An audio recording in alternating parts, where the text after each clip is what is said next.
now for Stewardship Calling with your host, Bill Marianis.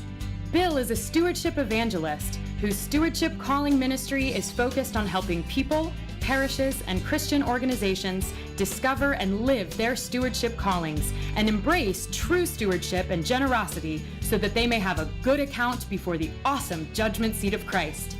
Here's Bill.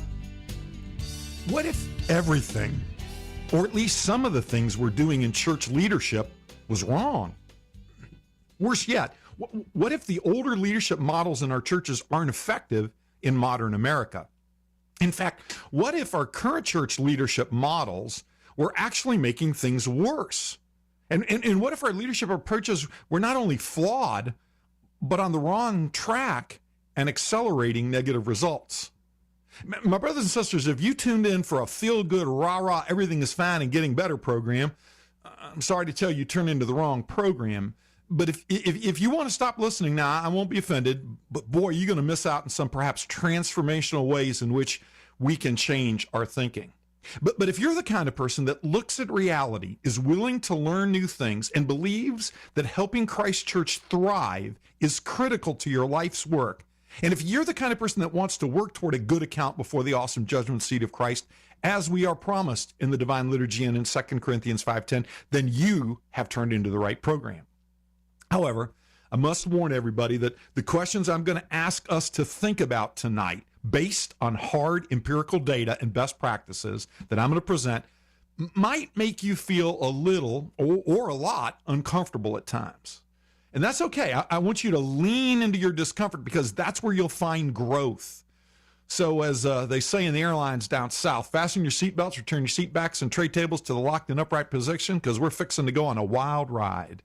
Today, we're going to step back from the church grind and reimagine the leadership models of our Orthodox Christian churches from the ground up based on some of the latest research and a hard wake-up call for reality. The data are all clear. Orthodoxy in America and globally is shrinking as a percentage of the population.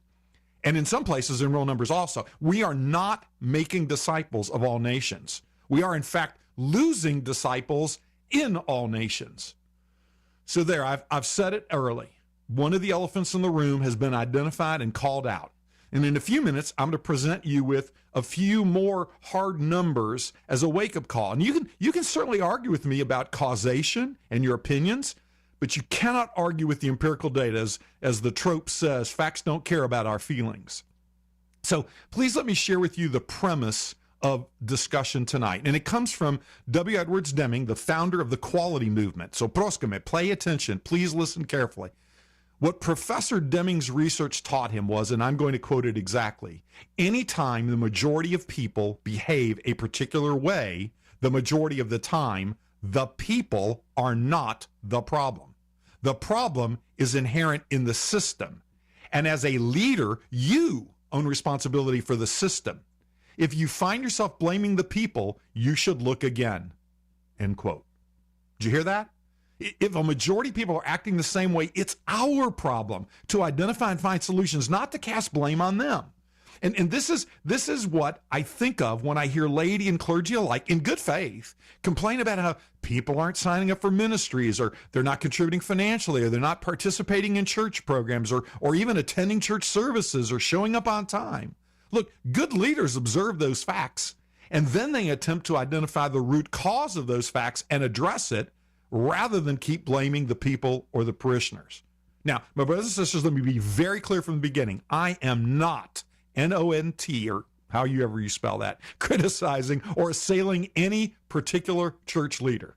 I'm not criticizing or assailing any particular parish council leaders or clergy leaders or hierarchs or ministry leaders. But to be honest, to some extent, I'm assailing all of us, me included, and maybe me especially, who have allowed ineffective church leadership models to exist and continue. You see, a good leader has to assess the facts and admit when it's time to make a change. And I think that time is long overdue. Now listen in and see if you agree or not. In fact, I challenge you, I invite you, I ask you to call in at 1-855-AF-RADIO. That's 1-855-237-2346. And tell me if you agree or disagree or have something else to add. Let me simply present why I think we are, and quite frankly have been for some time, on the wrong leadership track. So here's my thesis. We are essentially using three leadership models in our American Orthodox Christian churches. We either applied the business model, the marital model, or the monastery leadership model. But I submit that all of those are inherently flawed, not in their environments, but for use in our American churches. I'm going to share with you some incredible research that's been done by Dr. Amy Edmondson of Harvard Business School and a few other leadership scholars who agree with me, although we've never spoken personally, and actually they've never yet to apply their leadership and teaming models on churches, probably because they don't have any money to hire her or them.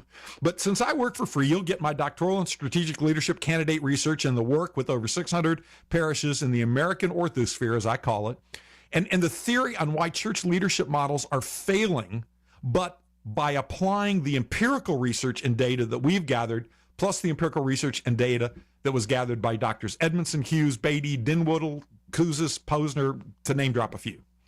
Hello, brothers and sisters. Welcome to Stewardship Calling in the first Wednesday series on Ancient Faith Radio. This is Bill Marianis from stewardshipcalling.com coming to you live from the shores of beautiful Lake Lanier in Gainesville, Georgia, just north of Atlanta. You see, I have a simple premise that you, every one of you, have been called by your Creator to a personal calling, a reason to your life and a reason for your life, something you need to do with all of the gifts over which God has made you a steward. And that's why I call it Stewardship Calling. And St. Paul repeatedly makes it crystal clear in the one I cite to most frequently in his letter to the Ephesians, chapter 4, verse 1, where he says, I beg you to lead a life worthy of the calling to which you have been called. Now, until 2017, by day, I was blessed to be a partner in two great international law firms of over 1,100 lawyers each, where I served in management, including as managing partner of our Atlanta office and practiced in the area of mergers and acquisitions and corporate law. And you'll hear me talk about the impact of that as we go through this program. But you see, I believe that I have been called. And my personal calling is not just to be a lawyer, not to do those things that I did before. My personal calling is to be a stewardship calling evangelist. I'm here to help people and parishes discover and live their stewardship callings so that they too may have a good account before the awesome judgment seat of Christ. And I welcome you to that journey. Now, this program and a lot of other helpful tools and information that I offer, again, all for free, is on effective churches and stewardship and church strategic planning and servant leadership and other topics can be found at my always free website, stewardshipcalling.com. And you can always reach me at bill@stewardshipcalling.com. And again, to our listeners tonight, I hope that you will join me by calling in and answering any of the questions I offer, or for that matter, that we can actually start to engage more fully by calling in at 1-855-AF-RADIO. That's 1-855-237-2346. Now, one of the things that also is beautiful about this program on Ancient Faith Radio is that not only are we broadcasting live on the AFR platform, but we're also broadcasting live on Facebook and on YouTube. And I just got information from Bobby Maddox that we have a question coming in the Facebook comments by someone that wants to grow and learn and change, but feels like they're being blocked at every attempt. And in some regards, this particular individual is saying that it looks like perhaps the priest that he's speaking with doesn't seem to really want to help or really want to change or to make any of those improvements. And I'm going to get in and explain to that Facebook listener exactly why this is happening, in my opinion, and I don't know his particular circumstances, but we can look at the data and we can see why exactly that's happening. So we're going to address the fundamental issues that this listener on Facebook mentioned here. Is number one, the resistance to change. And let's face it, let's be honest, every one of us has a resistance to change. And secondly, they're also trying to deal with the potential resistance and impact either by a clergyman, or sometimes it's by the parish, or sometimes it's parish leadership, or sometimes it's entrenched leadership. And all of those have an identifiable root cause.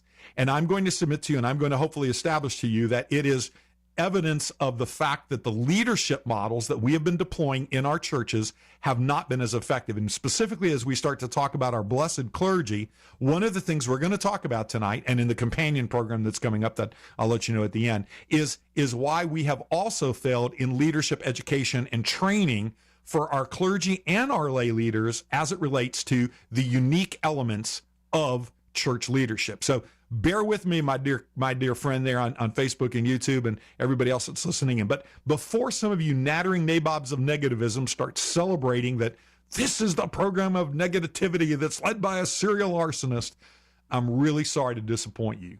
Yeah, I'm going to call out the elephants in the room that no one seems to want to speak about, but I will do so with the hope and the commitment that we will discuss the leadership model changes that we need to make and approaches that we can practically implement so that the negative death spirals of our churches and ministries can reverse course. Now, for all of you folks who like to say everything is fine and orthodoxy never changed, so stop complaining or talking about change, listen in. Allow yourself to be challenged and honestly assess if what I'm saying is the full truth or partial truth or nothing like the truth. But check your egos and sacred cows at the door, my brothers and sisters, because Christ's Orthodox Church in America doesn't have the time for anyone to continue to drag us down in an environment of unchanging mediocrity. Now, that's not universally true, and there's plenty of instances, and we're going to actually talk about some examples of extraordinary excellence within our church that's leading to growing and expanding ministries and opportunities. But if we're being honest, in so many of the instances, we are literally strangling ourselves in this form of unchanging mediocrity. So I'm going to call out the problems, but I do so with the firm commitment and belief and resolve that we can solve them, and it's time to start solving them. Certainly, I hope in my lifetime. Now, before anyone tunes out, let me just give you a small smattering of why my hair is on fire, and I hope yours is too.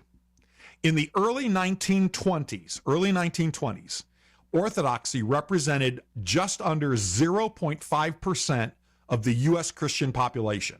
Okay? 0.5, not even a full percent. Over 100 years later, we represent under 0.5% of U.S. Christians. Not 0.5% of total U.S. population. There's about 70% of Americans who identify as Christians. But we have stayed well below the 0.5%, and I'm going to give you some data in a second that shows it's probably lower than that now, of the Christian population in America. Now let that soak in. For over 100 years, we have not grown as a percentage of the population growth. And the respected Public Religion Research Institute in their 2020 American Religious Landscape Study reports that the Orthodox Church, and that, by the way, is all of us. I jokingly refer to us as the American Orthosphere, right? So all the Orthodox churches in America combined, all of us are closer to 0.3% of the U.S. Christian population rather than 0.5%. So the data suggests we are actually shrinking, both as a percentage of the population and by other sources in real numbers. And by the way, for you religious zealots who are merely comfortable reciting the trope that for almost 2,000 years Orthodoxy remained true Christian religion, we actually remain a rounding error on the face of Christianity in America at less than half of 1%. And at the same time, the very same time, a religion that was created in the mind of an individual out of whole cloth. I mean no disrespect, but that's the facts. Less than 200 years ago, and it's the Mormon Church I'm referring to, has grown steadily to almost 2% of American Christians.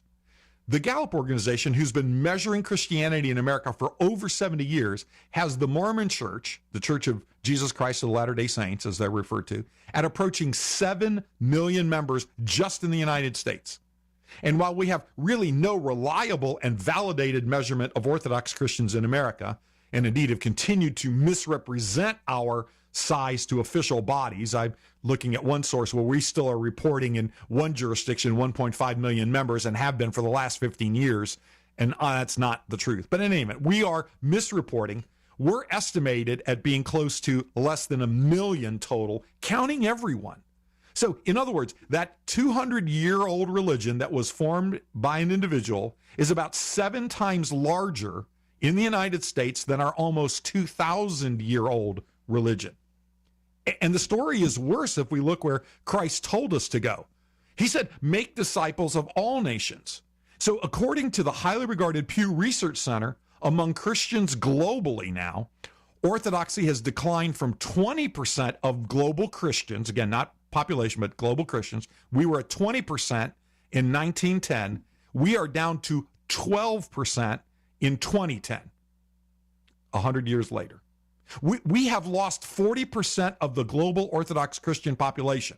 And before you say, well, Marianus, all religions are declining, let me give you the facts to show that's not true. That very same Pew Research Center study shows that in the very same period where we went from 20% of the global Christian population to 12%, the Roman Catholic Church grew from 47% to 50%.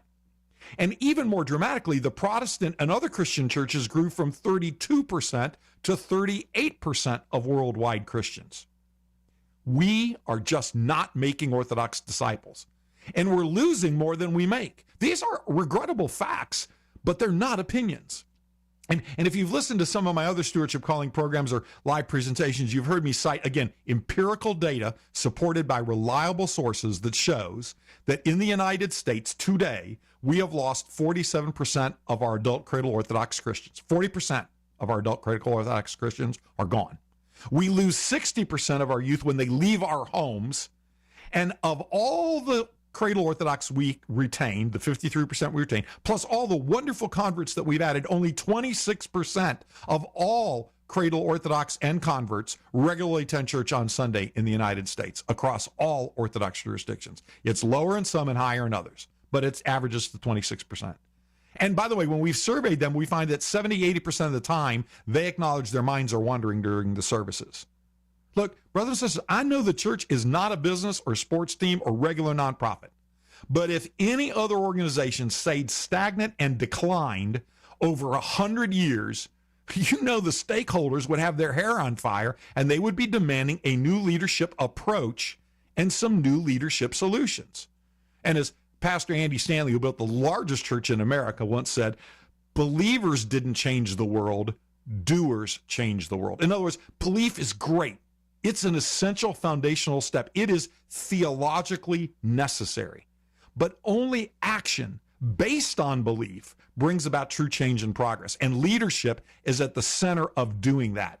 It's time for a leadership model reassessment and rebirth.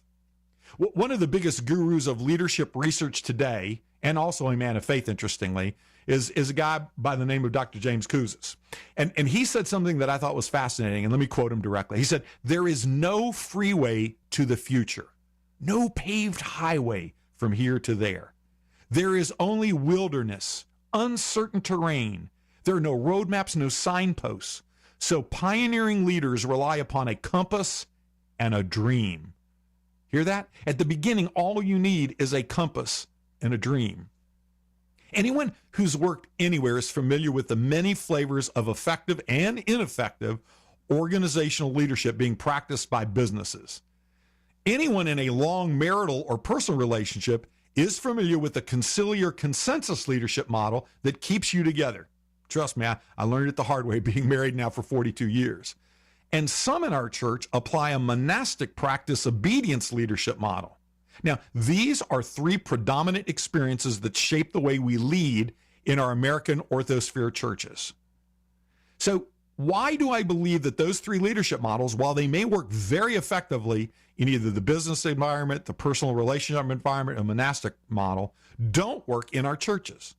Well, I would say that the steady declines in participation and engagement are the easy empirical proofs. But if you step back and look at all three of those models that we use to form our leadership models in the American Orthosphere, you will see one other glaring difference between all of them in church leadership.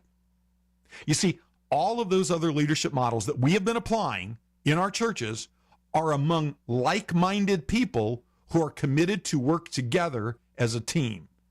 In every one of those three models, they voluntarily join together with other like-minded people for a common cause. That's easiest to see in long-term marriages and in monasteries. The screening that people use to find their spouses and that monasteries use to basically ascertain the preparedness and worthiness of a novice are designed to ensure similarity and alignment. And even in well-run businesses, there is an employment application and an employment screening process. Why? To ensure that obviously there's a level of competence, but also that the employees will fit in and align with the culture and the cause. But you see, none of those safeguards and none of those practices are present in the American Orthosphere churches. By definition, and frankly by design, we welcome everyone without vetting or screening anyone. And even when they're not even aligned to the culture of the cause. We are the proverbial hospital emergency room that welcomes everyone in it. Yes, there are some things that must be done for convert adults willing to join the cause. But any baby who comes in can come in without screening. So do you see the big rub? There's absolutely no process to vet, review, or even align our parishioners with what we're trying to accomplish in our parishes. And since all lay church leaders come from that mostly unvetted mass of parishioners, they come in with vastly different experiences and expectations. Let me give you a little more clinical way to look at this. As I mentioned in the opening, Dr. Amy Edmondson from Harvard Business School wrote a great book called Teaming to Innovate. She also did a great TED Talk, and I'll link it on my website. And you can go to TED.com and type in Amy Edmondson, Edmondson, and listen to her TED Talk on Teaming to Innovate. But let me give you some definitions so you understand the concepts that we're talking about.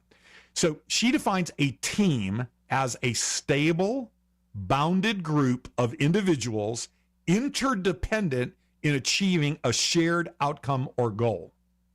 Now, think of people in your places of work or your spouse or your monks in monasteries. They are consistently and willingly present. They are interdependent on each other within that organization to achieve the shared vision and goals that are either established by their spouse or their employer or their elder. And for the most part, the relationship is stable. Yeah, you can leave a job or a marriage, but once you commit, you stay to achieve the shared outcome. But not so in our churches. We have all kinds of people with all different agendas and different objectives and different experiences, and often with little to nothing in common. Yeah, they have a common religion that binds them, but that is regrettably in America today, and I say regrettably advisedly, not a major 24-hour-a-day commitment or behavior. It's often relegated to a mere 90-minute commitment on some Sundays, and you can go in and out and not really engage or interact in any way, and you can call yourself a parishioner. And from these extremely different groups of people with different agendas, different practices, different experiences, we draw our leaders. But we don't train them on a common set of how we should be leading within our churches. So can you start to see the dysfunction and differences as to why the corporate model that works so well in the business and nonprofit environment, and the marital model that works so great in personal relationships and marriages, and the monastic model that works wonderfully in monasteries doesn't work for the extremely heterogeneous, independent, and loosely bound and not consistently committed group that represent our parishioners. We cannot be led effectively by the very traditional corporate, marital, or monastic models that we've been using for many decades in the American Orthosphere churches. And make no mistake about it, the right leadership model is critical to success of any organization. Brothers and sisters, this is a root cause of a lot, not all, but a lot of our problems and challenges.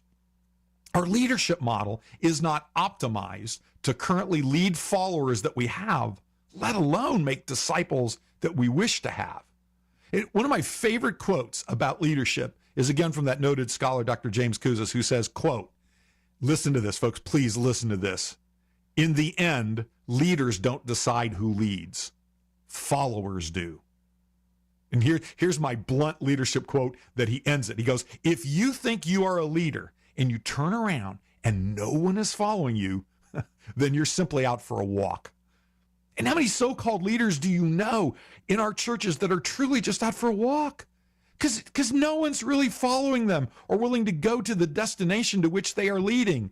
They come in, they show up, they do this, they do that, they do a service, and they're out the door. And the clergy know that, and that's part of the impediment that they're facing. So let me repeat, if you think you're a leader and you turn around and no one is following you, then you're simply out for a walk. And as funny as it is to say, I have a tough and personal question to sincerely ask all of you who are in leadership positions. And by the way, that includes those of you like our friend who was calling in with his questions here on Facebook and stuff like that, and YouTube. I'm asking all of you who are leading in one way or the other to really reflect on this. If you're brutally honest with yourself, are you that kind of a leader that's out for a walk with really no one following you? You know who you are. You've honestly felt it for a while, alone. No one seemingly listening or willing to join you on the journey. This is also true of many of you who are clergy trying to support a parish or laity trying to lead a ministry without sufficient support from a committed team. Want further proof that our leadership models are broken and don't work? Please let me share a story from the last several months. Now, I'm not going to identify names or places to maintain the confidentiality of this recent exchange. But if I had a nickel for every priest, hierarch, parish council member, or ministry leader that I've had almost the identical conversation with, I'd probably be on the Forbes list of billionaires. So at least temporarily, until I could give it all away to the churches in the American Orthodox Church. But here's a common repeated story. So I was talking, in this case, with a clergyman about his parish. And we were talking about how they really need a strategic plan and what should happen and how just it wasn't catching motivation within the parish and the parishioners weren't on board. And then the priest said to me, but let me show you. We have a mission statement and a vision statement and core values. And he showed it to me with great pride. And I said, wow, those are interesting. Where'd they come from? If you can't lead a strategic planning process, where'd they come from? And this priest, in the best of good faith, and there's no question about his commitment to his parish and his community, said, well, I drafted them. I created them. I said, okay. Anybody else buy into them? Anybody else agree to them? He said, no, I'm serious. These are very important. I said, I have no doubt about your seriousness. I honestly have no doubt about their importance. But do you understand that if this is your vision, your values, your mission, your plan, your why, that's all it is. You're out for a walk. And until we can inspire and engage all of the people that are necessary, all the stakeholders who are necessary to share this vision and this plan and this model, we will all be out for walks. And when we start to look at the diffusion and ineffectiveness of so many of our Orthodox Christian ministries, I'm telling you, that's at the core of the root cause of the problem.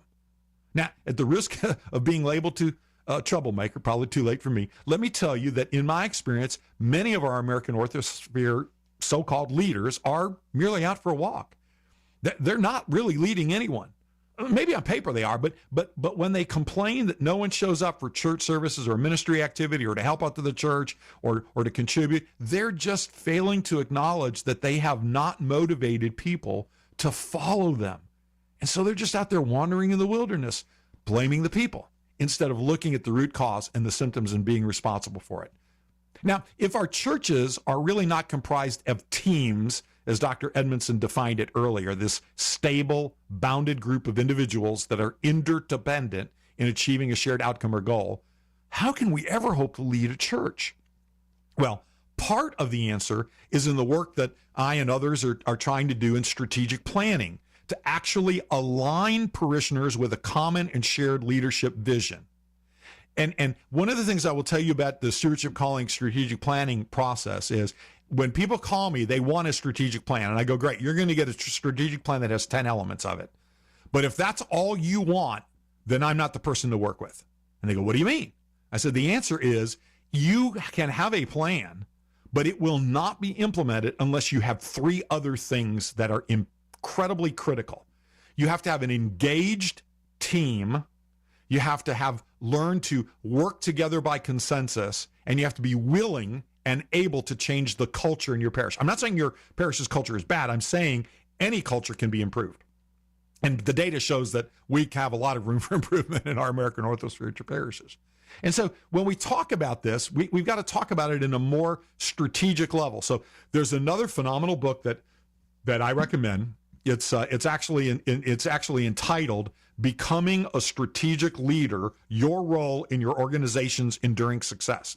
And part of the reason why I like this book is not only is it backed up by an enormous amount of empirical research and data, it also recognizes that every one of us, every individual within the parishes, including our friend on Facebook, can have the ability to be a leader and be a strategic leader at that. But we have to understand how we define and how we organize our efforts and our work in order to achieve that more effectively. In other words, they define strategic leadership, by that I mean Drs. Hughes, Beatty, and Dinwiddie, define strategic leadership as creating direction, alignment, and commitment needed to achieve the enduring performance of the organization. Let's break that up for just a second. In other words, we are really not effectively serving as leaders, whether you're a clergyman, a parish council representative, a ministry leader, or somebody just working in some even more a lower level leadership role, but an important leadership role nonetheless, whether it's helping our youth ministries or anything else. You are not a strategic leader unless you are actively leading a process that creates direction, alignment, and commitment. So go back to direction, where are we going to be? Alignment, we're going to do this together, and a commitment that says, and we will be there for each other. But notice what they also say from their research. The strategic leaders don't just create the direction, alignment, and commitment. They actually create, and here's the phrase they use, enduring performance of the organization. In other words, successfully achieving whatever they want to achieve over time and at a growing scale. In other words, anybody can be successful one time, one activity, one service, one festival, one whatever, right? But to do it at an enduring level is what excellence demands and what our church demands and what we have honestly not been offering. Now, another interesting answer, I think, comes from research by Dr. Edmondson and others. Now, she did her work at Harvard, but others have done it in other institutions. They identified an alternative to teams and what Dr. Edmondson calls teaming. So let's define what teaming is. So teaming is a teamwork on the fly. I love that expression, teamwork on the fly. Coordinating and collaborating with people across all boundaries, all expertise, sometimes distance, to get something important done. So I want all of you to think about obviously we think about COVID and we think about it in the horrific loss of life and the consequences. But now let's start to look for a second, what are some of the lessons we learned that we can actually apply more effectively in our Orthodox Church? We started to realize that we can still be an effective Church of Christ, not the same, but we can still be effective if we continue to work together as teams on the fly under changing circumstances, coordinating and collaborating regardless of what geographic, physical, medical, whatever boundaries we have, but applying and using all of our expertise, which I call our stewardship callings, the gift that God has given us, to get something important done. And what the teaming research shows is that if we change our leadership model away from the traditional business, monastic, or marital models, which all focus on teams of committed individuals that are vetted, and look at it in the teaming concept of this very diverse group of parishioners that we have available to us, we can actually transform and do something amazing in our churches. So that's really kind of part of the things I'm trying to challenge us to start to think about. Now that sounds like a lot more like our churches than a business or a marriage when we think about these people that are on the fly, coordinating, collaborating across boundaries, expertise, distance, etc. If you've ever tried to manage a parish ministry, you know how hard it is to get people given all their other commitments that they have. So the question I have to ask every one of us, not just those that have a title, whether you're a hierarch or clergyman or a parish council member or a ministry leader, I'm asking everybody to reflect, are you willing to improve the gifts that God has given you? Are you willing to answer the call of your Creator to develop your innate leadership skills even further? Are you willing to invest in yourself and others? Are you willing to challenge our leadership models and approaches that have failed us now consistently for over 100 years so that we can ultimately discover what our Lord and Savior Jesus Christ has in store for us? Everything we're going to cover tonight is free, but make no mistake about it.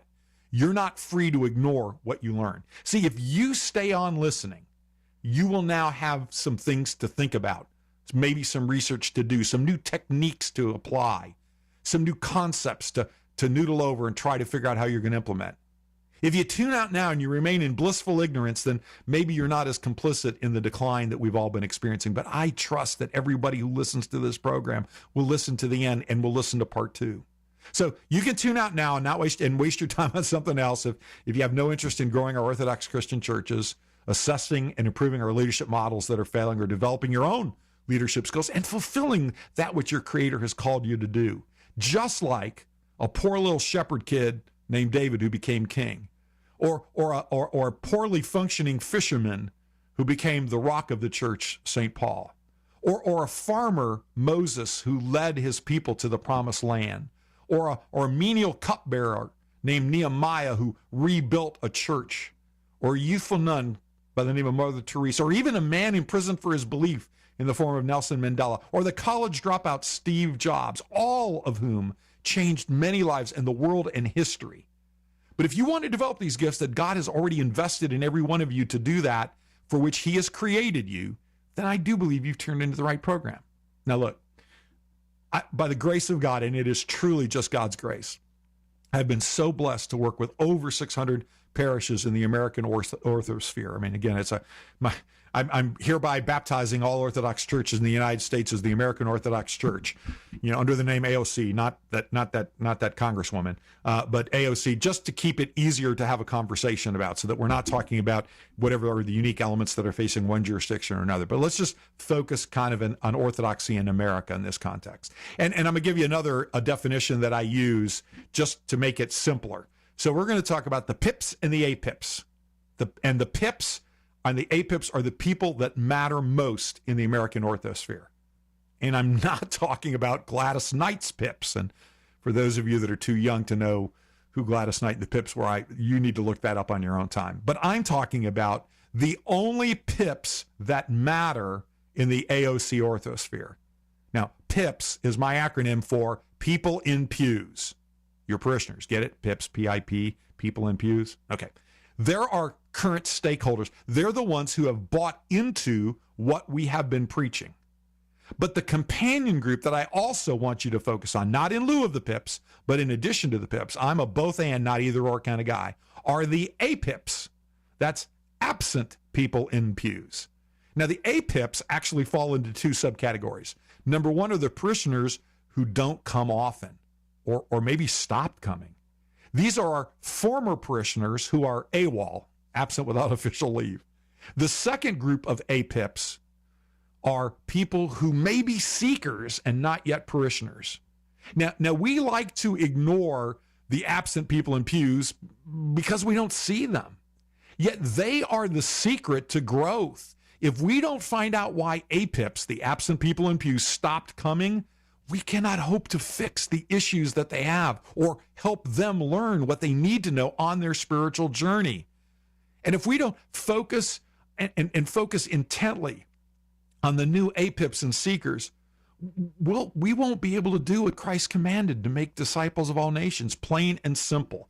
We must simultaneously focus on the pips, the people in pews, and the apips, the absent people in pews.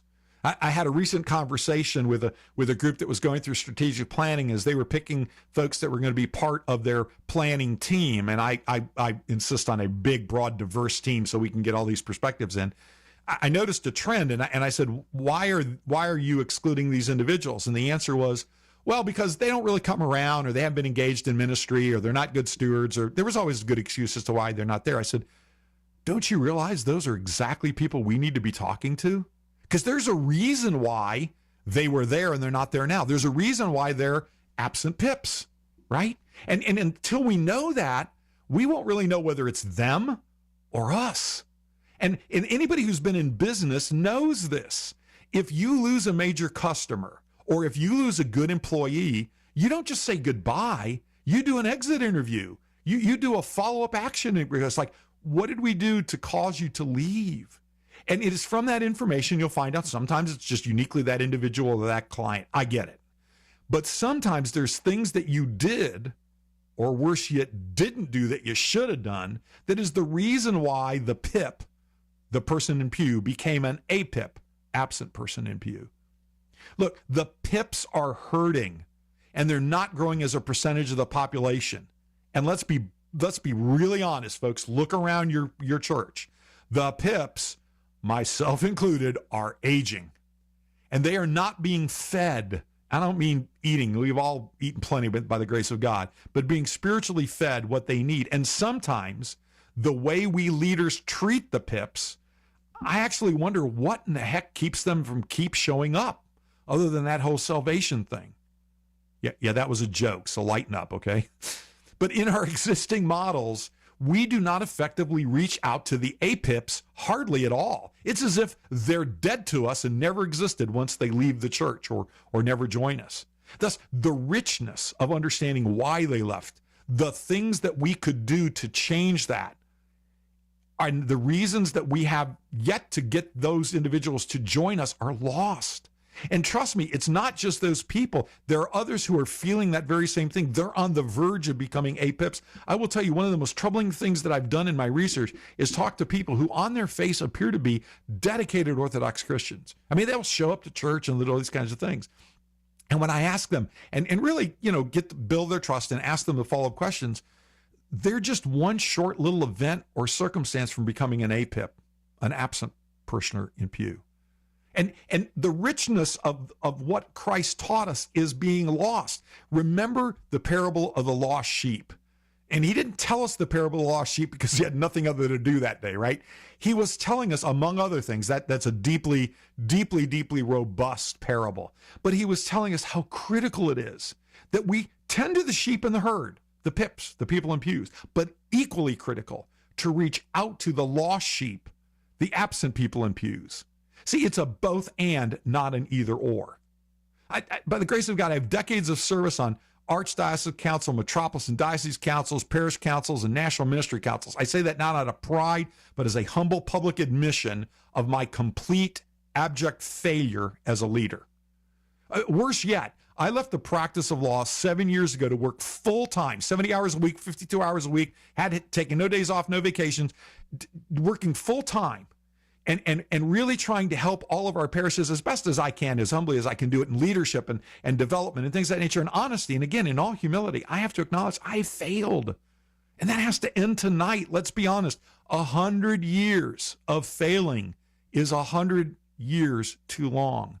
And in those 100 years, we remain a rounding error on the face of Christianity in America, and one that is declining. That's not a track record I'm proud of, and not what I think some of you are proud of. And it's certainly not what's going to help us get a good account before the awesome judgment seat of Christ. Now, I'm done sharing all the dreadful data that shows my and your failure as leaders of Christ's Orthodox Church. But let's get some definitions clear in our head, and then let's start to set about laying the foundation of the case for why our leadership models are failing and will continue to fail if we don't implement transformational and strategic leadership. So again, let's focus on what is strategic leadership. And I'm going to again go back into the amazing research that was done by Doctors Richard Hughes, Catherine Beatty, and David Dinwoody. They started by summarizing tons of data, and I present some of it in my Igniting the Flame programs that I lead all over the country. But they created a descriptor of the world in which we live. So I'm going to borrow from this great concept from Becoming a Strategic Leader book. And the word I want you to learn is vuca, V-U-C-A, vuca. And what vuca stands for, and see if this doesn't define our world today: volatile, uncertain, complex, and ambiguous. I probably don't need to go any further in making the case that we live in a VUCA world, because every one of you, probably every day of your life, has experienced some volatility in the world around you. Clearly uncertainty, the complexity and the challenges that we're faced, and the ambiguities that seems to be cropping up. Y'all have felt it every day of your lives. And if everything is constantly changing, then the only thing constant is change. See, that's the thing that we need to wrap our heads around. And Kyle, that's really kind of part of the answer to the question. Everything constantly changes. So the only thing that is constant is that change. And as you throw in the complexity, the massive complexity that's added when you look at this VUCA world that's volatile, uncertain, complex, and ambiguous, you can start to see that simple solutions will not solve these complex problems. It just can't. And I'm so sorry for that, because there are some advantages of simple leadership models, but it just doesn't work in modern Christian America. In my stewardship calling ministry and the work that I've been blessed to do at the Assembly of Bishops and in Orthodox Ministry Services, again, I'm blessed to work with so many hierarchs of all jurisdictions. And I can personally attest and tell you that from my experience, the vast majority of these dedicated men with whom I have worked are holy men. They are righteous men. They've devoted their lives to serving Christ's church and the pips, the people in pews. And truly, they want to grow Christ's church. But without insulting them, I can also confirm that while they are highly educated and undoubtedly dedicated and theologically steeped, very few of them have had any real training or advanced education or experience in leadership. I mean, I don't mean that as a criticism. Most of them haven't had training or advanced education in surgery or car repair or cooking either. It's a fact. It's not a criticism. So, you wouldn't put them in charge of your surgery, your car repair, or maybe cooking you a meal, although some of them are really great cooks, I'll add. But they have to depend on us laity who have such leadership training, have such leadership education, have such leadership experience. And P.S., that's why I said that we've all failed, and not just those with the title and the crowns. We failed to do our part to provide better leadership and leadership models. So it's a shared omission. It's not a singular one. So let me tell you a story. I was working again with another very devoted church man, and he was struggling with the fact that there were so many people that reported to him that just weren't following his instructions. And I said, so what's your leadership model? And had to do a little explaining there because that was not a concept with which he was familiar. And basically he had adopted what I call the monastic leadership model. Like, these people underneath me need to practice obedience, right? They need to follow my instructions, et cetera, et cetera. And so I kind of listened to him complain about the challenges. I said, well, how's what you're doing working for you? Which is my standard question. And you should ask it, by the way, whenever somebody is starting to build up some energy about something that isn't working. Ask them how's what they're doing working for them. And it oftentimes takes several times of asking that question. So in this particular exchange, it took me 6 times for me to ask the question, to get the answer. It's not what's happening is not working, to listen to another round of complaints about the subordinates, and then have me ask, well, how's it working for you? How's what you're doing working for you? Here it's not. And then get another round of complaints 6 times. Finally, the 6th time I said, well, how's what you're doing working for you? This holy person, this righteous person, this beautifully spirited theological person said to me, stop saying, how's what you're doing working for you? And I said, look, I love you. And that's why I'm going to keep asking you the question until you realize what you're doing isn't working. So maybe it's time to start looking at a different model. And that applies to our clergy. That applies to our hierarchs, that applies to our parish council presidents, our ministry leaders, our Philippikos leaders, our Laity Society leaders. It doesn't matter. All of us have to look at the hard reality and say, if what we're doing isn't working, then actually, the gentleman at the beginning, Professor Deming, was right. When the majority of people act a particular way, the majority of the time, the people are not the problem.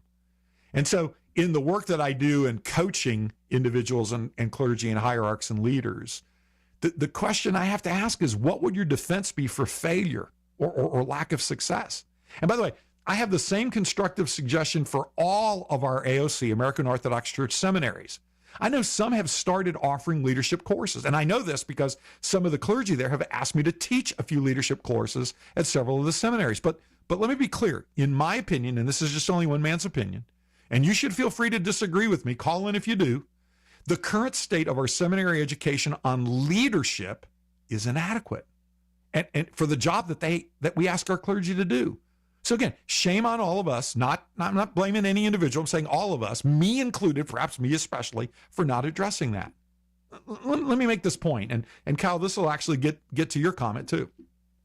When any priest from any seminary gets sent to a parish, few of the pips, the people in the parishioners in the pew, are qualified to assess his liturgical practices. But that's what they've had endless classes on in their seminary. But 100% of the pips are very comfortable assessing 2 things. These are the number 1 and number 2 things that the pips are looking at in assessing their clergymen. Number 1, this is all validated by research, folks, not opinion. Number 1 is the impact of their homilies. Do their homilies get me? Do they help me? Do they inform me? Do they tell me what I need to do? Not just a history lesson of what happened in Jesus Christ's time. Very important, but unless I can apply that in my own life, then all I'm getting is a history lesson. So number 1 way in which our clergy are evaluated by their pips is in their homilies. And the second way they're evaluated is in their leadership abilities. So if that's the 2 ways that the stakeholders, the pips, are looking at our clergy, why wouldn't we want our clergy to be enormously successful with the faithful that they have been charged to lead? And if that's the case, why aren't we insisting that every seminarian receive 3 years of homiletics and 3 years of leadership training. There's more than enough content to do both. And before you say it can't be done, some of the non-Orthodox seminaries do exactly that. Yeah, something will have to give, I understand. They already got a full-size curriculum, so you're going to have to do some balancing. But doesn't it make sense to you that we set up our beloved clergy for success rather than for criticism or failure? Why wouldn't we teach them what the Pips really need and want? Good religious education that they can apply in their lives, and a leadership example that can transform their lives. And it just doesn't end there. Look, again, by the grace of God, I was a partner in 2 global law firms. They now have over 1,200 lawyers each. And I served as the head of one of the largest and most rapidly growing practice groups. I served on the executive committee of the firm. I chaired multiple of some of the critical management committees in the firms while also practicing law. And yeah, I got an MBA a million years ago. But even after over 25 years of actual leadership, when I became the managing partner of the Atlanta office of one of my firms, I was sent to a graduate leadership residential certificate program at Northwestern University's Graduate School of Business to learn the latest leadership innovations, techniques, and frankly, to improve my skills. Now, what do we do with our clergy? We dump them into a parish without all the training that they need to be fully successful. That doesn't breed good leadership. And then we lay people try and use our respective business techniques, some of which may make sense and some of which are totally not appropriate. We fail them. So any failure they experience is the sum of a less effective education that could cover other topics, exacerbated by no additional specialized training, and then compounded by no effective support from a leadership perspective of the lay leadership. Now, look, if it sounds like I'm being critical of all of us, I guess I am, because I think this is a shared opportunity for growth, a shared opportunity for improvement, not just because you are a hierarch or a priest or a parish council president or member or ministry leader, but for each and every one of us. Do you see why I'm saying to you our leadership model is broken? We're not training and educating our leaders that come from the seminaries in what they need. The people in the pews that arise to leadership positions in the parishes are maybe well-trained on certain leadership techniques that work in other environments, but not the leadership techniques that you need in a teaming environment in a VUCA world. That's why I say that Christ, American Orthodox Church, must change our leadership approaches, models, training, and techniques. So let's go back for a second to the Becoming a Strategic Leader book. See, the scholars and authors say, and let me quote, individuals and teams enact strategic leadership when they create the direction, alignment, and commitment needed to achieving the enduring performance of their organization. Now, that's a mouthful. Again, I'm going to unpack it just quickly. Individuals and team enact strategic leadership when they, 1, create the direction. Number 2, create the alignment. Now, make sure you read those both together.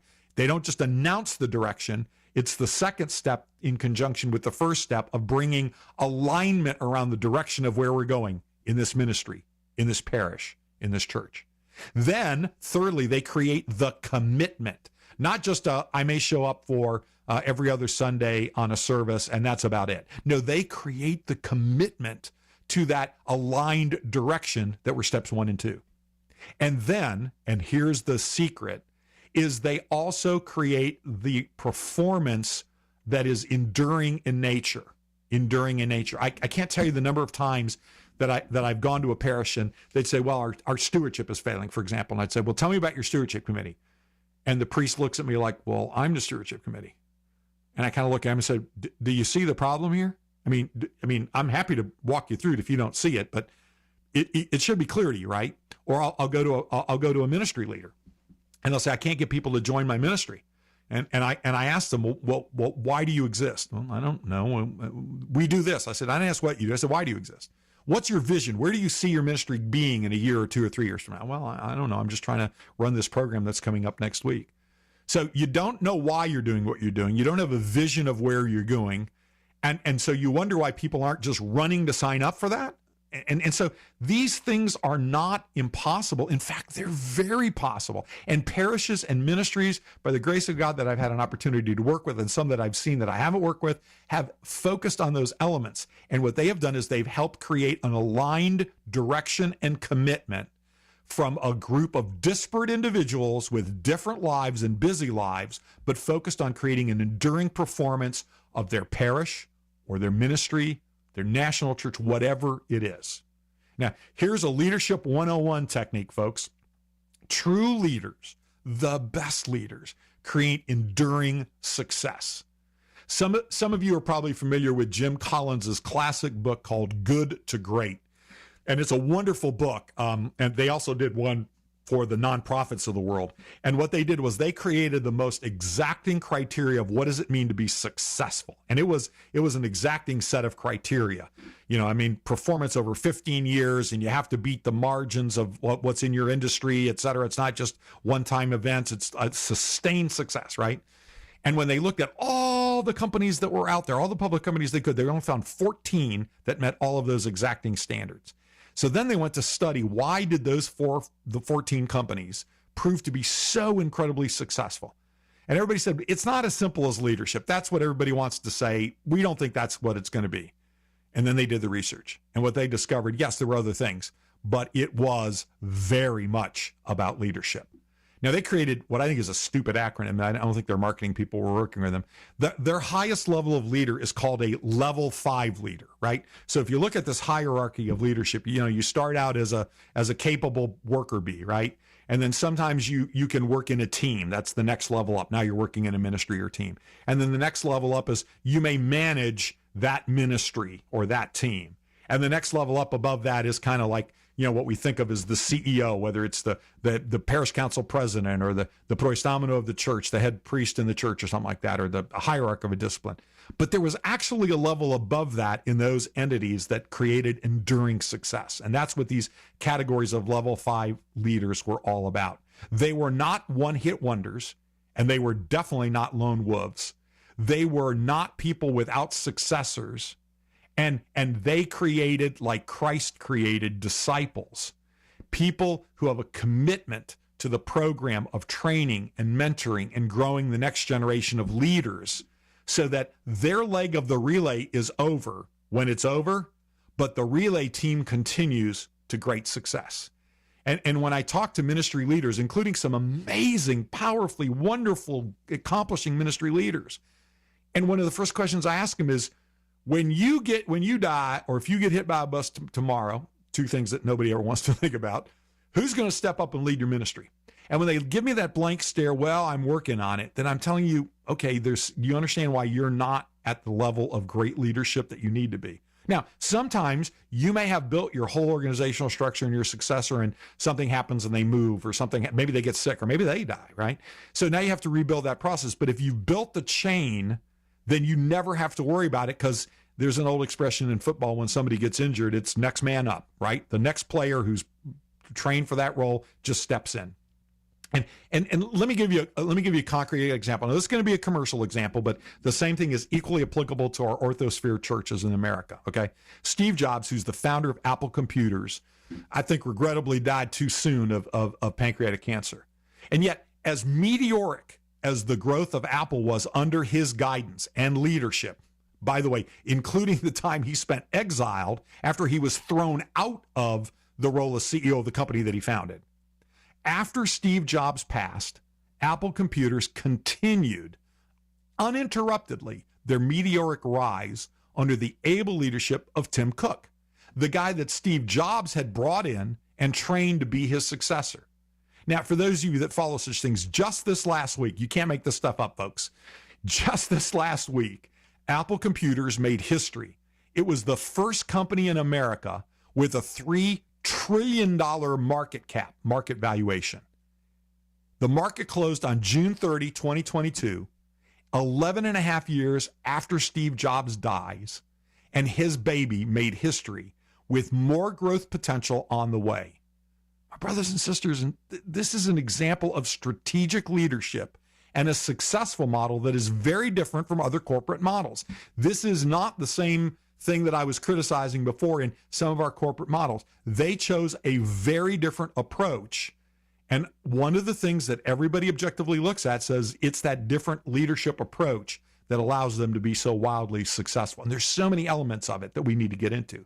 But a constant focus on the vision is needed in the vuca world. Remember, the volatile, uncertain, complex, and ambiguous world.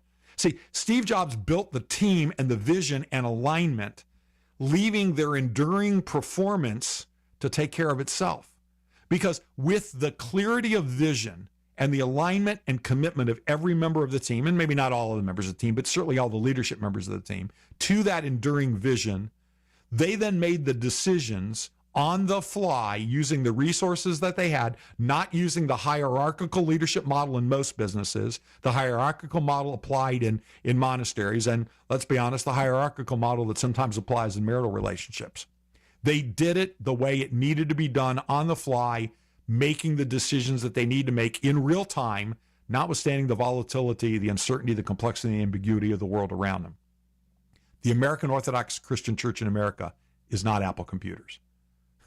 Although I laugh when I think about this, because in a humorous way, it was because of an apple in the wrong hands of our father and mother Adam and Eve that kind of started us. But while Christ built his holy church, it just hasn't thrived under our watch. Apple is a business, but there are things we can learn from their experience and the way they led that we can rebaptize and make Orthodox and then help change what isn't working. But it doesn't happen overnight. So let's go back to the research of Hughes, Beatty, and Dinwiddie.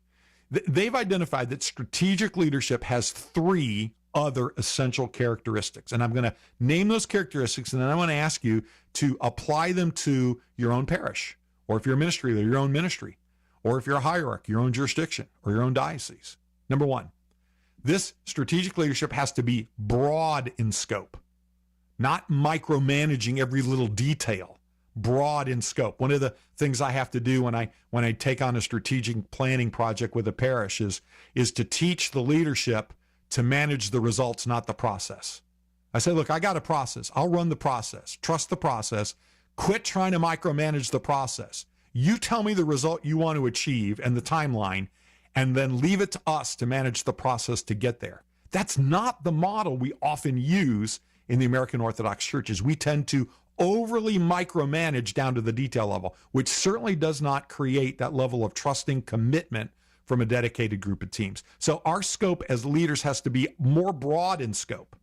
Number two, our role as strategic leaders, the impact has to be felt over long periods of time. Now, let's be honest, in this VUCA world that we live in, we are so anxious for the immediate answer, the immediate solution. Every parish strategic plan I do, every stewardship program I do, every leadership program I do, I'll always get somebody to say, well, how long is that going to take? Like I'm on the clock now, right? And I go, well, how long did it take you to get into the mess that you're in? We've been at this for 50, 20, 100 years, and we haven't improved it. And so now what? You want this solved in a week? No. You got to get to the root cause and fix the root cause. So we have to change our view to the longer term view, not the longest term view, not the 100-year view, but certainly more than a this week, or next month kind of view. That's where strategic leadership comes in, where we start to look beyond the immediate to where we're going to be a year or two or 3 or 4 years from now. So we talked about it has to be broad in scope. It has to be felt over long periods of time. And number 3, here's the payload. It requires significant organizational change. Let me repeat that in case you didn't hear me. Strategic leadership, to be successful, requires significant organizational change. Later on in the second part of this program, I'm going to explain to you that we have been using the exact same parish leadership model in American Orthosphere churches since the 1950s. 70 years now, we've been using the same organizational parish model. And you won't be able to name me any other successful organization that has been using the same operational model for 70 years. You can't, because it can't. The world is changing so fast now, let alone from 70 years ago. So we as church leaders have to honestly assess our performance in these 3 critical areas that I talked about of broad in scope, felt over long periods of time, and with significant organizational change. And we have to admit, strike 1, we're not being broad in our leadership scope. We're being very narrow. Strike 2, in our impact being felt over a long time, we don't even think that far.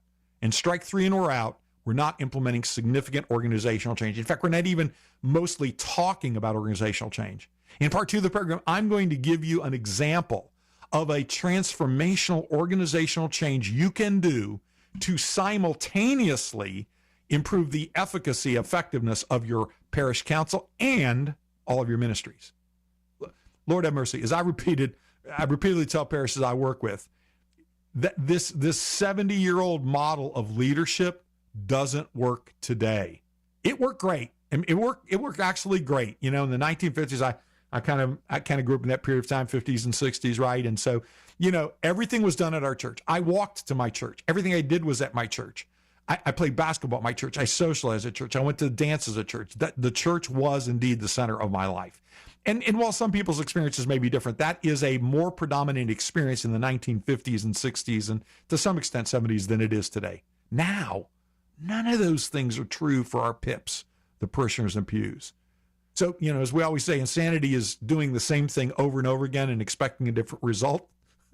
We're insane in not changing a parish leadership and operational model that has been ineffective for a long period of time, maybe not the full 70 years, but for a long period of time.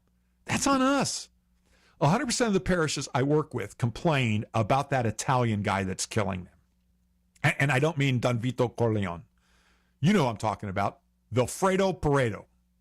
Now, you know the guy who created the Pareto optimality, still not ringing any bells with you? Okay, well, you know the rule if you don't know his name. It's referred to as the 80-20 rule. 80% of the work is done by 20% of the people. 80% of the money is contributed by 20% of the donors. 80% of the effects are the consequences of 20% of the causes.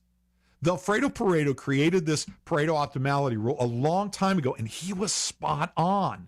And I will tell you that Pareto's rule rules supreme in the American Orthodox Church. Okay, but is that true everywhere? No. There are actually exemplary Christian churches with amazing and active engagement of vast percentages of their pips, people in pews. I know of churches that have about 50% or more of their pips that are very active, and I mean not just showing up on Sunday, but active in ministry, and another 20 to 30% more who are active in certain particular activities and certain particular events and cycles, right? Do you know the secret of how they do what they've done? Do you know the leadership technique that makes the difference? I'm waiting. Someone go on. Call in at 1-855-AF-RADIO. That's 1-855-237-2346 and tell me the answer. Every parish I go to asks me that question. That's great. They want to know. That's horrible. They don't already know. So, sorry, brothers and sisters, this is our failure of leadership. Let's be very honest with ourselves. If we are one of the 20% doing 80% of the work, I hate to be the bearer of bad tidings, you are not leading effectively. You're not leading transformationally. You are not leading strategically, just like the research I met it. Look, I'm not fussing at you. Heck, I am as guilty as all of y'all are, maybe even more so. I admit my failures and ineffectiveness for all of this period of time. Are you ready, in humility, to do the same thing? And then let's do something about it. Join me. Admit we have failed as leaders. It's okay. Admitting you have a problem is the first step to fixing it. So let's be honest. It's just you and me talking right now. Say it out loud. I have failed to be a transformational and strategic leader of Christ's Orthodox Church. I'm serious. Wherever you are right now, say it out loud. Really, it's a cathartic confession. Don't worry. God already knows it. So frankly, do all of the other pips, and more so the Apips, the absent parishioners in pews. They've seen you fussing about it. The greatest leaders in the world have all had these moments. We call them epiphanies. It comes from the Greek word epiphania, which translates to manifestation. See, we celebrate Epiphany as the first manifestation of Jesus Christ to the Gentiles in a really big way. I mean, Christ was baptized in the Jordan River, and to punctuate the significance of this unbelievably historic event, God spoke to everyone in that moment and let them in on a really big secret, that the guy being baptized right now is not just an ordinary guy. He is the Son of God. He is the Messiah. He's the one that y'all have been waiting for all of Jewish history. And after him, everything changes. Heck, we've even changed the way we keep track of time with this whole BC AD thing. This is a huge transformation, and nothing will be the same thereafter. Now, the epiphany I'm asking you to acknowledge is nowhere near as big a deal. But the future of the Christian American Orthodox Church depends on your having this lowercase e epiphany. What we're doing is not working, and leaders have the responsibility to make transformational changes. A little education and some best practices may be in order. I again cite the two great leadership experts today, Dr. Jim Kouzes and Dr. Barry Posner. In one of their amazing books about 40 years of leadership research, they begin by stating clearly, and again I quote, "One of the greatest myths about leadership is that some people have it and some don't. Instead, the data show that all of us are born leaders. And as it turns out," and again I quote them, quote, "leadership is not about personality, it's about behavior," end quote. Now, some of you know that even after getting my MBA like 40 plus years ago and serving for over 30 years in leadership in 2 global law firms, I realized that there's so much more that I have to learn. I mean, it was 40 years ago when I was in school, and even all the real life experiences, it wasn't enough for me to say that I can actually help lead Christ's church in my small way. I'm not responsible for it. We all are, but in my small way. And so as a result of that, I said, hey, listen, I got to go back to school. And that's the reason why I started a doctorate in strategic leadership program at Regent University focused on Christian church leadership. So as you can hopefully tell, leadership is a really big deal to me and a critical issue to every organization, nonprofit, church, parish ministry, and obviously every business. Think about every problem in your community, the parish you attend, the business that employs you, or any nonprofit you support. A vast, vast, vast majority of them can be solved, or at least better addressed by great leaders leading great change. Let me say that again. Great leaders leading great change. In a 2017 6th edition of the book called The Leadership Challenge, again by Kouzes and Posner, when it was published, and as I previously mentioned, if I was limited to one recommendation, and I frequently do, I do this every time, to every one of the parishes I work with, this is the book on leadership that I would recommend you read. There's a lot of other good ones that I can tune you into, but this is a good starter point. And for those of you that have a few minutes to read some of this essential book, please let me share with you a few of the gems from that book, but from the Bill Marianis Cliff's Note version, right? I'm not saying it's all your fault. This is not about casting blame. This is about giving you a process and tools for you to end the lonely journey and instead find the way to inspire a group to share your vision and join your journey. Because Kouzes says it takes a group of people working together with a common purpose in an atmosphere of trust and collaboration to get extraordinary things done. Let me stop there and break that down. This is what 40 years of research of effective leadership summarizes into that one sentence. A group of people, not one, not even two, but a group of people. Those group of people have to work together. They have to have a common purpose. You can call it a vision, you can call it a why, you can call it an objective.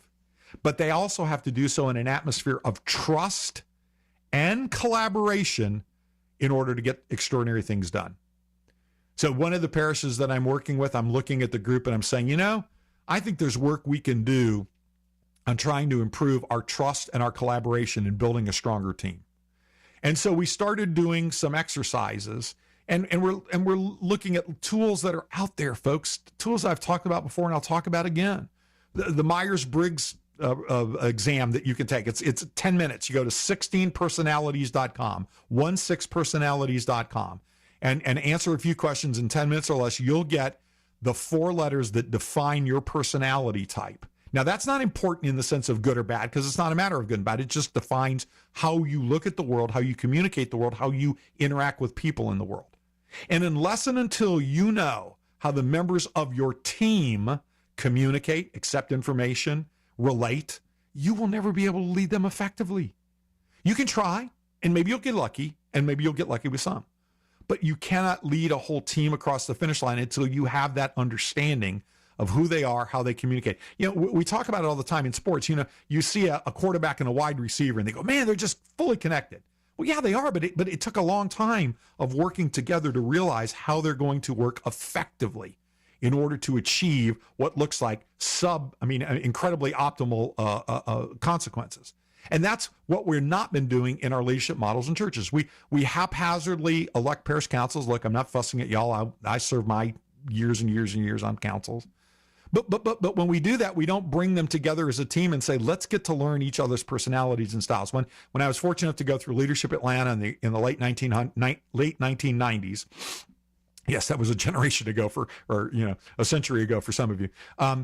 They put together, and these are all people that were leading companies or initiatives or managing partners and stuff like that. And they put us all together, and they broke us up into teams.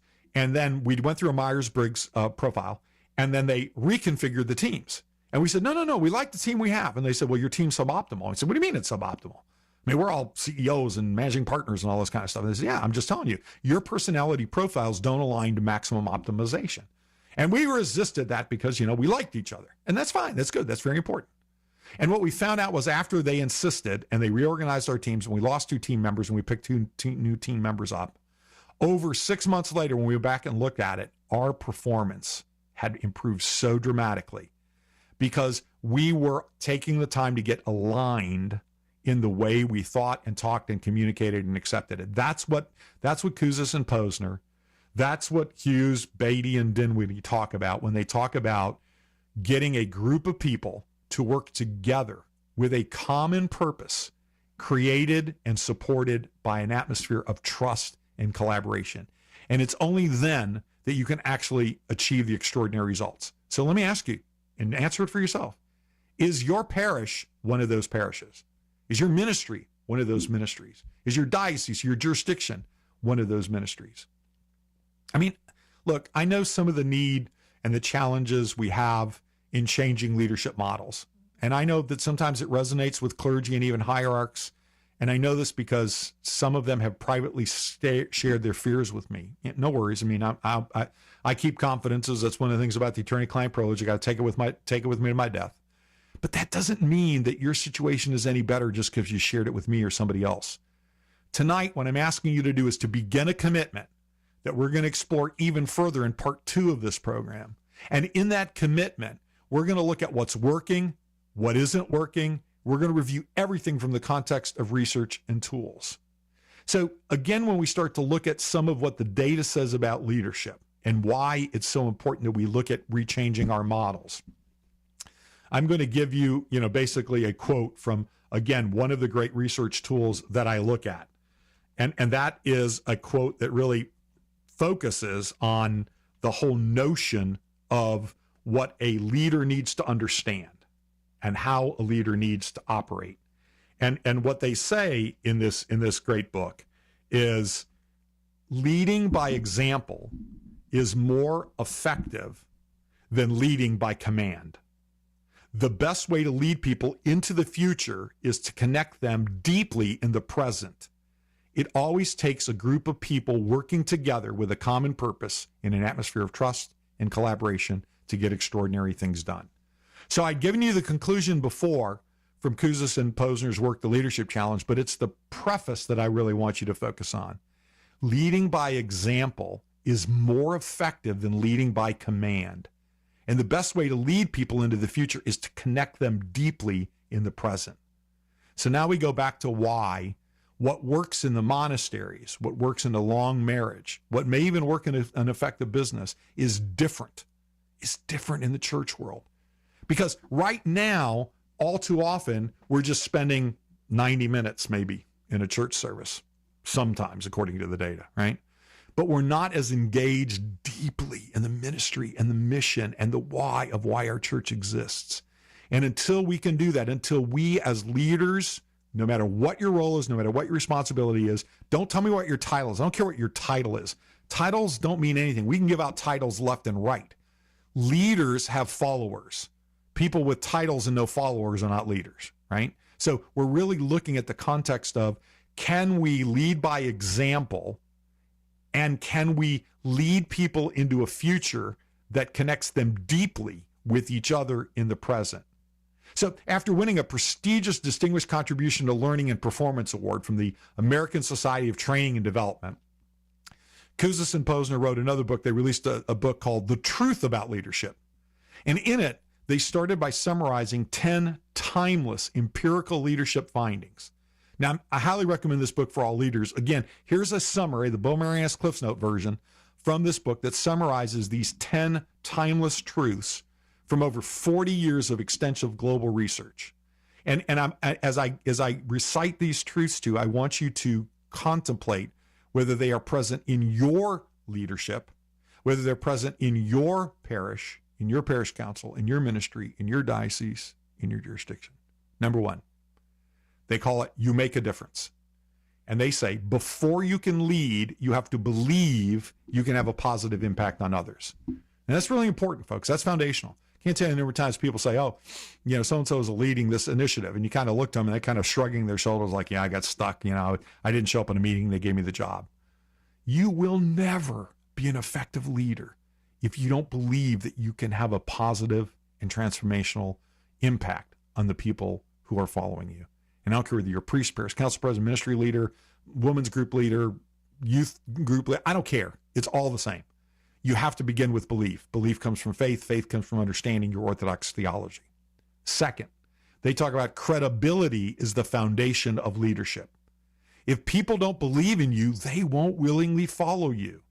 And we see this over and over again where people are given titles or they're given committee responsibilities. And they struggle to be successful. And I'm not criticizing them, but part of the reason why they're struggling is because the people don't believe that they're going to achieve the objective. And why don't they believe? Well, maybe it's because you don't have a plan for how you're going to achieve whatever you said you were going to do. Maybe you're not asking the right questions. Maybe you're not discovering the root cause of the problems. So not only do you have to believe that you can have a positive impact, but the followers have to believe that you will have a positive impact. Credibility is critical. Third value is actually called values drive commitment. People want to know what you stand for and believe in. In some amazing research that I've talked about in other contexts, they asked for over 30 years now, they've asked a group of people of all different entities, all profit, nonprofit, church, you name it, everybody, right? And they put up a list of 20 or so qualifications or credentials of what you would think of in being your leader. And they said, pick 7. I don't know why they asked for 7, but they asked them to pick 7 out of these, whatever, 30 or 40 of them there are. And what was astounding in the research was 4. Only 4 came up so consistently, so powerfully at the top of the list. And we're going to talk about those 4 because until you demonstrate those 4 and until we model those 4 and until we build a church leadership structure that emphasizes those 4 elements that over 30 years have proven to be the thing in which people are looking for in their leaders, we cannot build a successful leadership model in our churches. Number 4, back to the Kouzes and Posner list. Notice how I teased you with those 4 critical elements. We'll get back to that in part 2. Number 4 in their list was focusing on the future sets leaders apart. And what they said was you have to take a long-term perspective. You need to gain insights from reviewing your past, so that's relevant, developing outsight by looking around. So notice that phrase. I love that phrase, outsight. In other words, when I go to work with Orthodox churches, I will frequently ask them, so what other churches have you looked at to see how this ministry could be more effective or how that group can be more effective or how this activity can be more effective? And the vast majority of the time, the answer is none. Well, that's not looking beyond your 4 walls. And if all you do is keep asking the people within your 4 walls, what should we do? Not surprisingly, you're going to get the same answers that you've been getting for the last 10, 20, 30, 40, 100 years. So then they say, well, I called my cubado, my cousin, my godfather, whatever, at this other parish. And ask, was it an Orthodox parish? Yeah. Are they good at what you're asking about? Well, I don't know. I called him. Well, why would you call somebody who's not good? Like, let me get a reference from my car mechanic about who ought to do my surgery in a couple of weeks. No, the first thing you should do is say, who's good at this? Now let me call them. And then I really challenged them, and I'm challenging you to think about this. When was the last time you looked outside the orthosphere? Of course you should look within the orthosphere. Of course you look for other examples of exemplary performance, leadership, and ministries within Orthodox Church. Of course you should. But you must also do what they talked about, looking outside, looking around you. In every one of your cities, I would presume to assume that there is at least one church that is extraordinarily effective at whatever it is problem you're trying to solve. And they're probably not an Orthodox church, just by sheer numbers. I'm not making a criticism of Orthodox churches. When did you go into them and ask them, tell me about how you did it successfully? Now, some of the things they did may not be applicable in Orthodox church, but that's few and far between, because we're not talking about changing the theological structure of the services. We're talking about the operational leadership of the pips and the apips, the people in pews and the absent people in pews. And it's amazing how much people, good Christian people that are growing their church and growing their faith, are more than willing to share. There was one example where I was working with a strategic plan with a parish, and there was a huge big box, very successful church down the road. And I said, one guy was working on revamping the youth education ministry. And I said, I happen to know that big box church down the road does youth education extraordinarily well. Now, I'm not telling you the content that they're teaching is consistent with our theology. I'm not asking you to look at that. You got plenty of good Orthodox theologians to help you with that. What I'm asking you to look is the way they do it, the process they do it, the techniques they do it, the practices that they utilize. See which we can rebaptize in the Orthodox Church, see which we can borrow completely, and see which ones may not make sense. And the guy looked at me with great sincerity. He's a great leader, by the way. And he said, well, why would they talk to me? And I said, because I think they're good Christian people. And if they don't talk to you, that's on them. But if you don't ask, that's on you.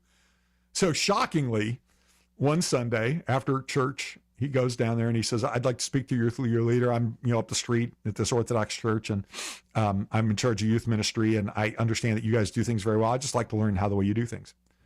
And he said it was amazing. Guy spent 4 hours with him. He called me afterwards. He was so excited. He wrote 7 pages of notes of ideas that he could borrow from them and use within the church.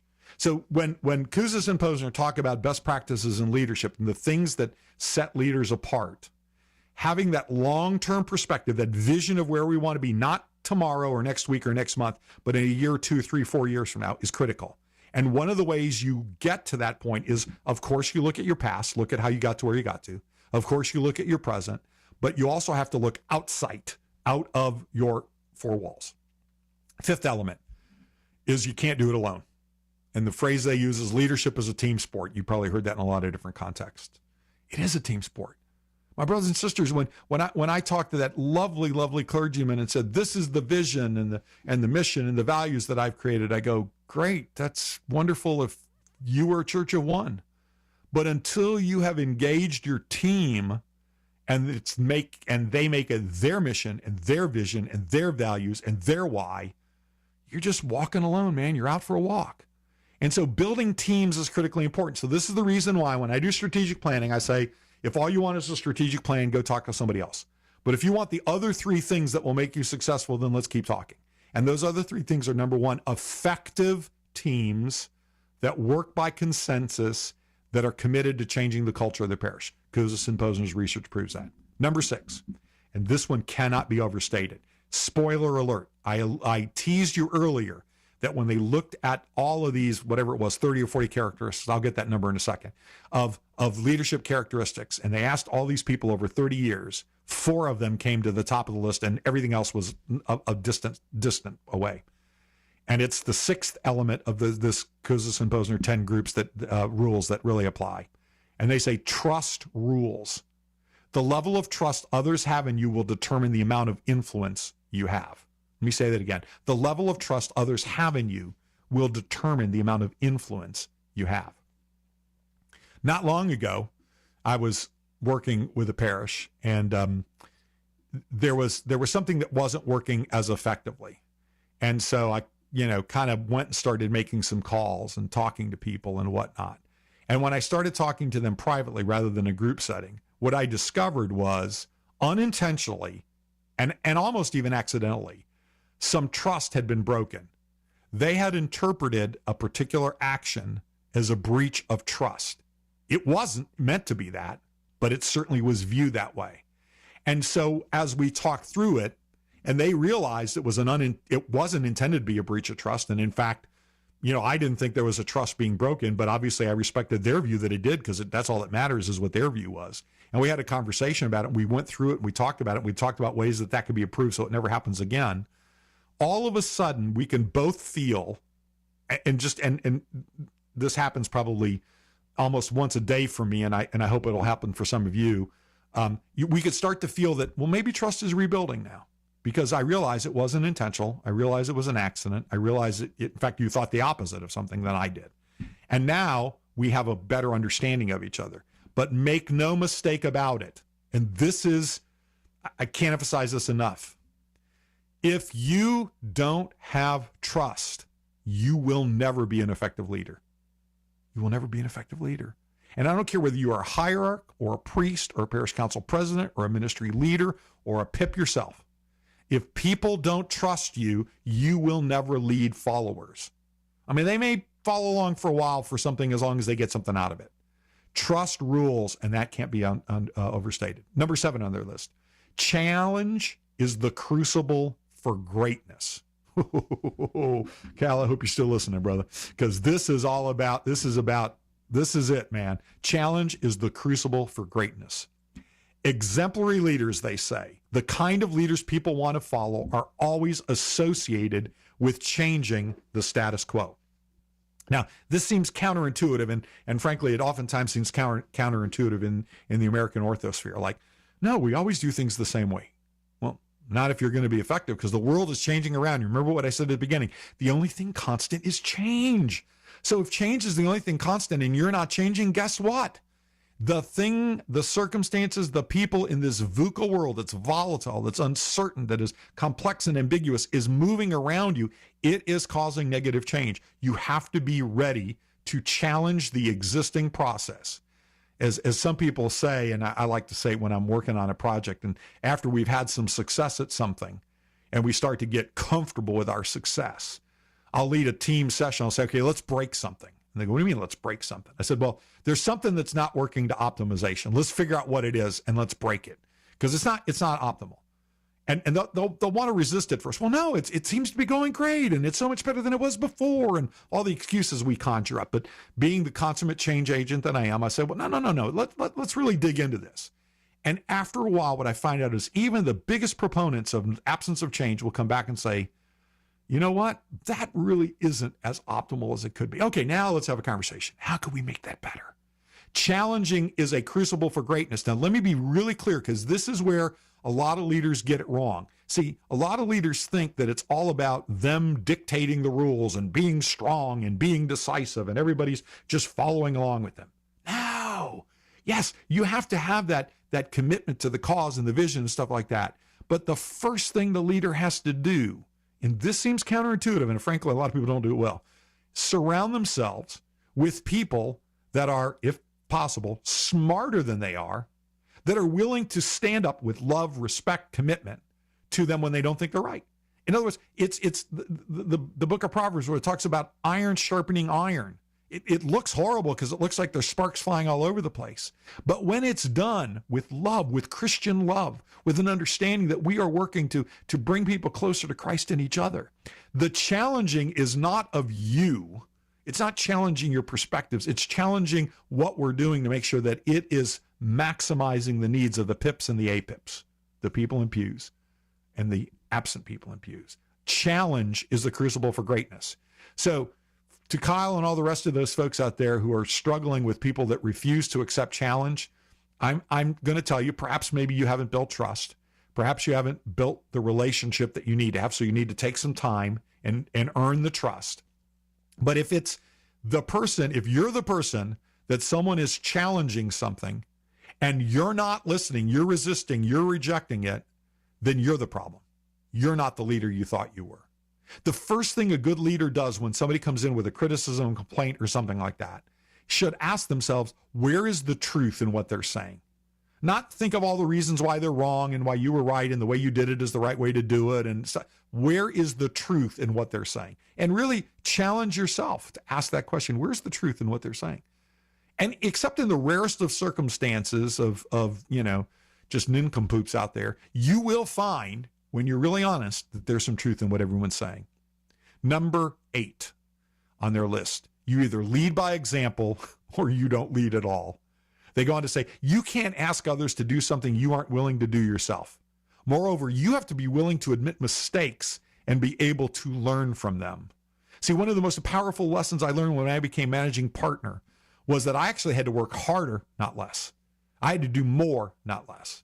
I had to serve that example, not because of any other reason, but because that's what leaders are called to do. And the minute I messed up, and trust me, I messed up and still do.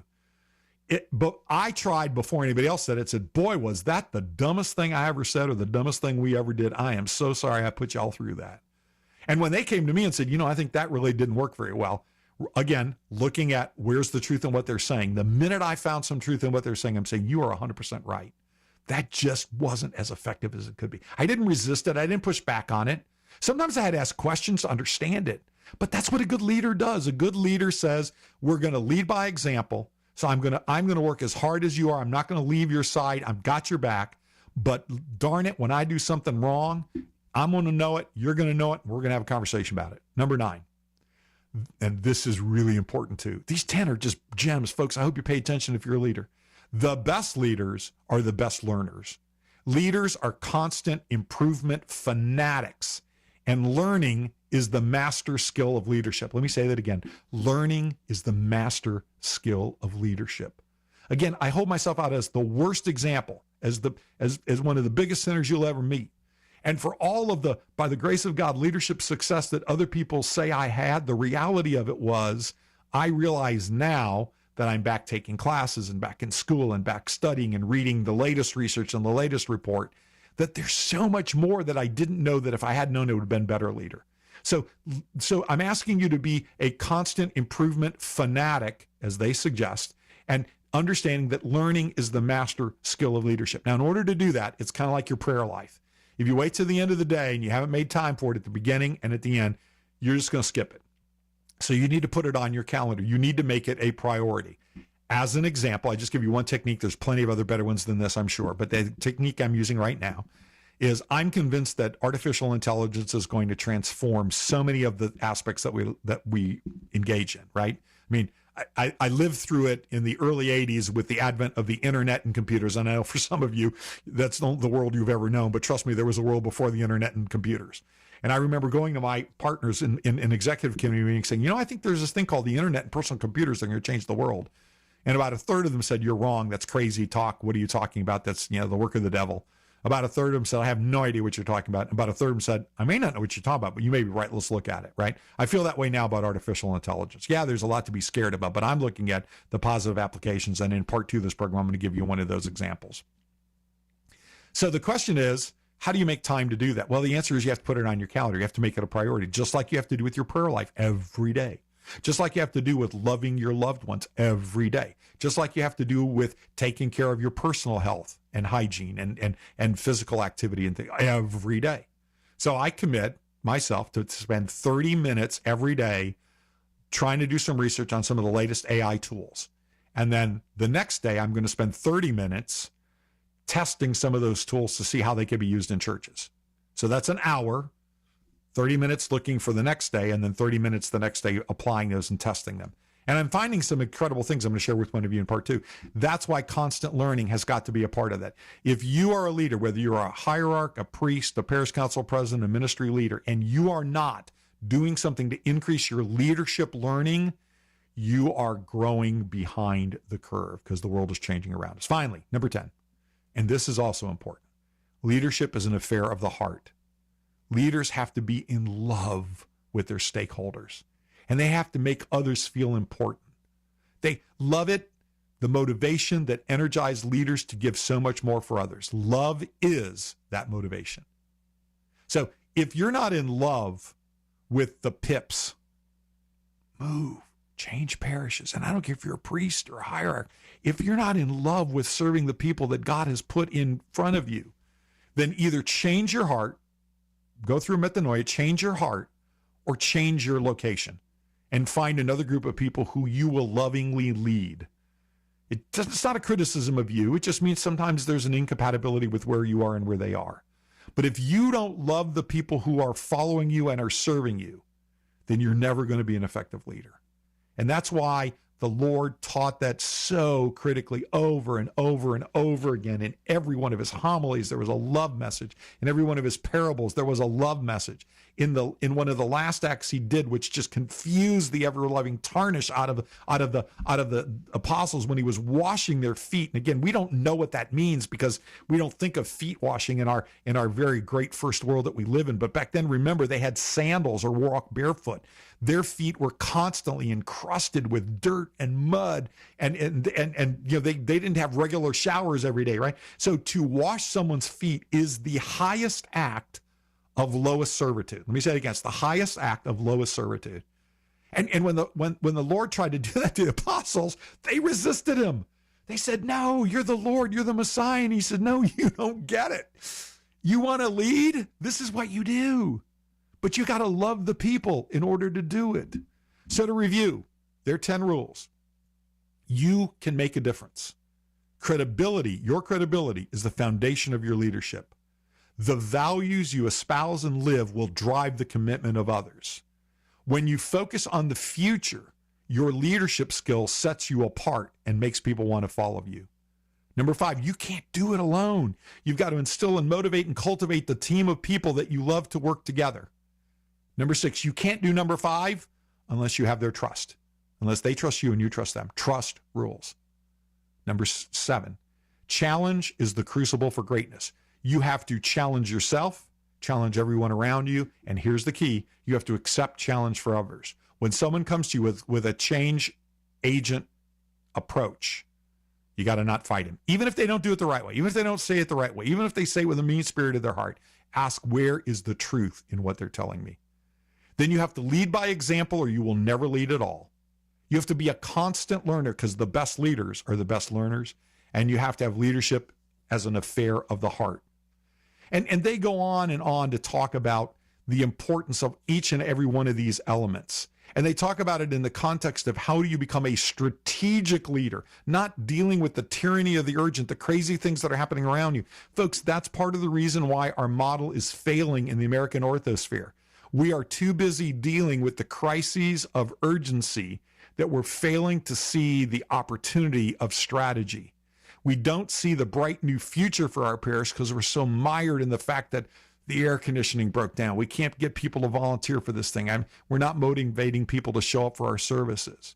We have to be very focused on leadership. All of us have to be very focused on leadership. Now, you've heard me talk before about the 3 levels. There's team members that do the work. There's managers that manage the team members. And then there's leaders. And it is those leaders that are actually the ones that are leading the managers and the team members to do the most extraordinary things that are possible. And I will tell you that in the work with well over 600 Orthodox parishes and dioceses in virtually every Orthodox jurisdiction, and by the way, that includes some of the Oriental Orthodox jurisdictions with which I've been blessed to serve, I will tell you that leaders that act as micromanagers are not true leaders. They actually are the antithesis of that, and they drive people away. Leaders, people with titles, that are so focused on the tyranny of the urgent that they lose sight of the strategy of the future, are not inspiring anybody to a greater opportunity. And so as kind of we end this first part of the 2-part series, I want to leave you with a great quote from Dr. Kozis and Posner again. And here's what they said, quote, "There is no freeway to the future, no paved highway from here to there. There is only wilderness, uncertain terrain. There are no roadmaps, no signposts. So pioneering leaders rely on a compass and a dream."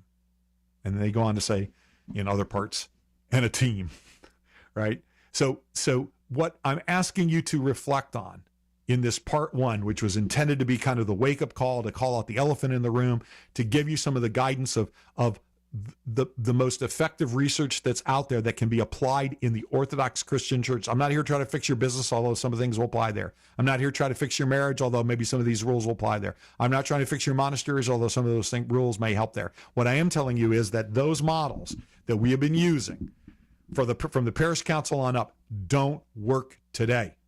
And the proof is the numbers are declining. The impact is not being realized. We are not achieving what our Lord and Savior Jesus Christ asked us to do when he commanded us to love one another and to go and make disciples of all nations.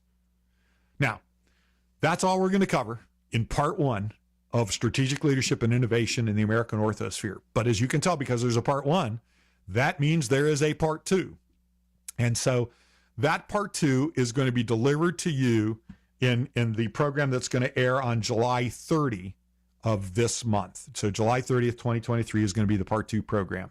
Now, I will have just hopefully recovered from surgery, which means it will not be a live program. It's going to be pre-recorded, but it's going to be focused on the critical, important elements of strategic and servant leadership and how we can bring about some of the tactical, innovative changes that we need to start thinking about in our American Orthosphere. And as I promised you, I'm actually going to present to you a couple of those solutions that I believe the research shows will be massively effective in our American Orthodox churches. And we're seeing that in some of the parishes that have been experimenting with all of that. So please tune in to the July 30, 2023 program where we do part two of this. Now, not sure what's going to happen on the August 2nd program, depending on whether I've fully recovered from my surgery or not. So it may end up being a pre-recorded program also, because I think in talking to my producer, Matushka Trudy Richter, who I thank vigorously every time, and the Ancient Faith Radio CEO, Melinda Johnson, I think they've collectively decided that they don't want me taking the microphone in an altered mental state with pain meds, since frankly, my regular mental state is scary enough. So please tune into those regular programs as we really start to focus on reimagining the leadership within the American Orthosphere, so that we will not leave 100 years from now to our children and grandchildren the legacy of a church that has declined any further than it already has. If you find these Stewardship Calling First Wednesday and Fifth Sunday programs helpful or informative, please tell your friends and ask you to tune in live when they're available. Again, it's the first Wednesday of every month, and any month that has a fifth Sunday. July is one of those. And you can find these programs released as a podcast form by either going to the Ancient Faith Radio website and look for the live programs and find Stewardship Calling, which is the name of this program, and then go down to the date, right? So today's date is July 5th, 2023.